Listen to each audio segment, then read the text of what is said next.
ரெகுலராக ஃபெஸ்டிவல்ஸ் ஃபங்க்ஷன்ஸ்லாம் வந்தால் இங்கே தான் எடுப்பேன். நல்லா இருக்கு, பிடிச்சிருக்கு. Velavan store super. Velavan stores, Usman road, T Nagar, Chennai மற்றும் தூத்துக்குடி.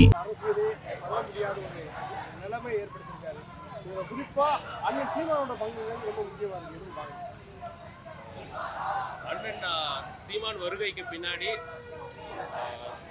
தலித் அரசியல் அப்படின்றத மாற்றி அம்பேத்கர் அரசியலாக ஒரு பெரிய திருப்பமாக பண்ணது என்னன்னு பார்த்தீங்கன்னா, பிற சமூகத்தில் இருக்கவங்களையும் ஆனால் அம்பேத்கரை வந்து ஒரு அரசியல் ஆசானாகவும் மனசார ஐயான்னு சொல்ல வச்சது அப்படின்னு பார்த்தீங்கன்னா அது அண்ணன் மட்டும்தான்.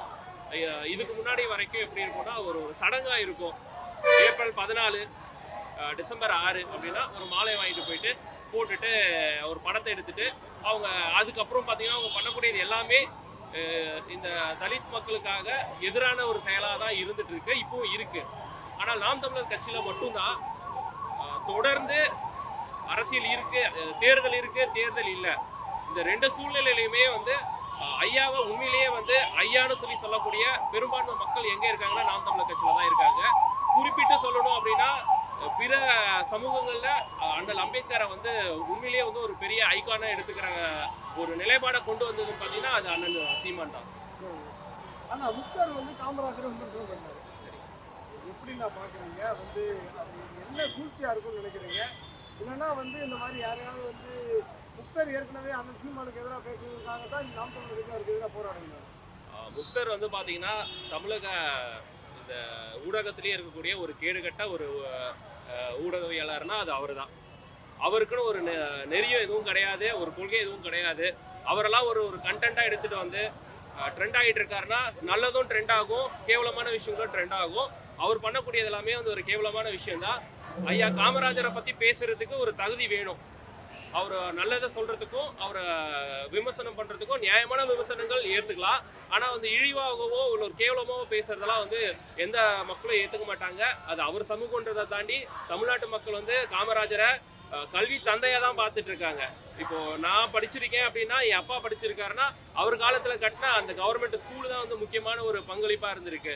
அப்போ தமிழகம் முழுக்க இருக்கக்கூடிய ஒரு மக்களால் ஏற்றுக்கொண்ட ஒரு தலைவரை இழிவுபடுத்துறது வந்து மக்கள் ஏற்றுக்க மாட்டாங்க. அவரை வந்து லெஃப்ட் ஹேண்ட்ல நம்ம டீல் பண்ணிட்டு போறதா கரெக்டா இருக்குங்க. சீமான் வந்து பயந்துட்டாரு, முக்தாருக்கு இன்டர்வியூ கொடுக்க பயப்படுறாரு. ஏற்கனவே கொஸ்டின் எல்லாம் நீ ரெடி பண்ணி கொடு அப்பதான் வருவா அப்படின்னு சொன்னதான் ஒரு செய்தி முக்தார் சொல்றாரு. இது வரைக்கும் தினமும் ஒரு அரசியல் தலைவர் இந்தியாவில் உலகத்துல இந்த ஒளிவாங்கியை பார்த்துக்கிட்டு இருக்காரு அப்படின்னு பார்த்தீங்கன்னா பயப்படாம துணிச்சலோட கேள்வி கேட்கக்கூடியது பல ஊடக நண்பர்களும் சொல்லியிருக்காங்க. அவங்களுக்கு அண்ணங்கிட்ட பிடிச்ச அந்த ஒரு ஸ்டேட்மெண்ட் என்னன்னு பார்த்தீங்கன்னா வேற ஏதாவது கேள்வி இருக்கா அப்படின்றது தான் வந்து அவங்களுக்கு ரொம்பவே பிடிச்ச கேள்வியா பல ஊடக எதிர்த்தரப்புல இருக்கவங்களும் சொல்லியிருக்காங்க. அந்த தைரியமும் துணிச்சலும் அண்ணனை தவிர்த்து வேற யாருக்குமே கிடையாது. மைக்குன்னா 1 கிலோமீட்டர் தூரத்துக்கு ஓடக்கூடிய தலைவர்கள் தான் தமிழ்நாட்டில் அதிகம் இருக்காங்களே தவிர தினமும் இந்த கேள்விகளை பார்க்கக்கூடிய தலைவர் கிடையாது. அது அண்ணன் ஒருத்தர் மட்டும்தான். இவர் வந்து கேள்வி கேட்கணுன்றது ஒரு கேள்வி இருக்கு, ஒரு நெறிமுறை இருக்கு. ஆனா இவருக்கு எப்படி கேள்வி கேட்கணும்னே தெரியாது. கேவலமா கேட்கறது, அபுதரா கேட்கறது, ட்ரெண்ட் ஆகணும்னு கேட்கறது, இழிவா கேட்கறது, இதெல்லாம் வந்து மக்களுக்கு பிடிக்காது. ஒரு தலைவருக்குன்னு ஒரு மரியாதை இருக்கு. ஒரு அங்கீகரிக்கப்பட்ட கட்சியின் தலைவருக்கு கொடுக்க வேண்டிய மரியாதை கொடுத்து கேள்வி கேட்கும்போது அவர் எல்லாரையுமே சந்திச்சு பேசியிருக்காரு. எதிர் விமர்சனம் வைக்கக்கூடிய நெறியாளர்களுக்கும் வந்து அவர் தன்மையாக தான் பதில் சொல்லியிருக்காரு. அவரை வந்து பெருசா நம்ம எடுத்துக்க கூடாதுன்னு என்னுடைய எதிராக சாட்டை வந்து தேர்தல் நான் வந்து கலங்காண போறேன்னு இருக்காரு. எப்படி பாக்குறீங்க? நாம் தமிழர் கட்சியினுடைய ஒரு ஊடக போர்வாலா அண்ணன் சாட்டை இருக்காரு. அதால யாராலையும் மறுக்க முடியாத ஒரு உண்மை. அவர் வந்து அரசியலுக்காக தான் இந்த தேர்தல் அந்த வலை ஒளியை நடத்திட்டு இருக்காரு. அவருடைய நோக்கம் நாம் தமிழர் கட்சியினுடைய கொள்கையை கொண்டு போயிட்டு இணைய வழி சேர்க்கணும்.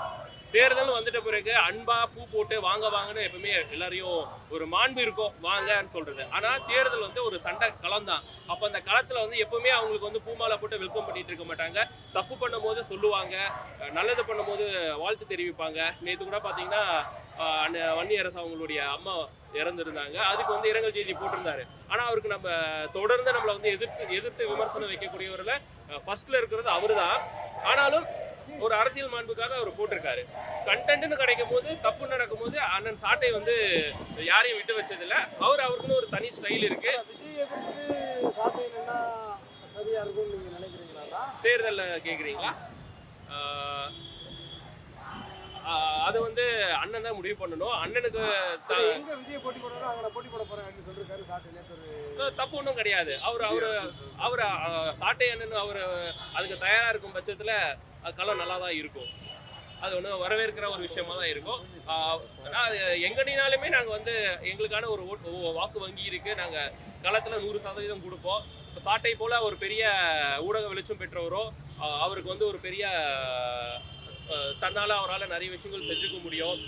அப்படி அவர் விஜய் எதிர்த்து நிற்கிறாருன்னா நல்ல போட்டியாக தான் இருக்குங்க. ஆனால் தூய்மைப்படையை வந்து இன்னும் போராடிக்கிட்டு இருக்காங்க. குறிப்பாக வந்து போன தடவை அண்ணன் சீமான வர சொல்லியிருந்தாங்க. மீண்டும் அண்ணன் போய் அவங்களை பார்க்கறதுக்கு வாய்ப்பு இருக்காங்க.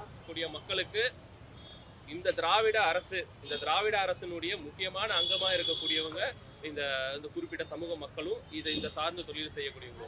அவங்களுக்கு இந்த 70 ஆண்டுகளாக இந்த சமூகத்தை முன்னேற விடாம வச்சிருக்கிறதுனா அது வந்து இந்த ரெண்டு திராவிட கட்சிகளும் குறிப்பிட்டு சொல்லணும்னா இப்போ ஆண்டுட்டு இருக்க திமுக வந்து ஒரு பெரிய பங்களிப்பு இருக்கு. அவங்கள வந்து இந்த நிலையிலே வச்சுக்கிட்டு அழகு பார்க்கறது தான் அவங்களுக்கு வந்து ரொம்ப பிடிச்சிருக்கு. மேம்பட்டு வரணுன்றது அவங்களுக்கு ஒரு ஒரு துளியளவு கூட இது கிடையாது. இன்னும் சொல்ல போகணும்னு பார்த்தீங்கன்னா அண்ணன் மட்டும்தான் சமூக நீதியை காக்கிறதுக்காக சாதி வாரி கணக்கெடுப்பு அப்படின்னு சொல்லிட்டு இருக்காரு. 3% அவங்க இருக்காங்க அப்படின்றது ஒரு தமிழ்நாட்டில் வந்து ஒரு கிளைமா இருக்கு. அப்படின்னா இந்த 3% அவங்களுக்கு கொடுக்கணும்.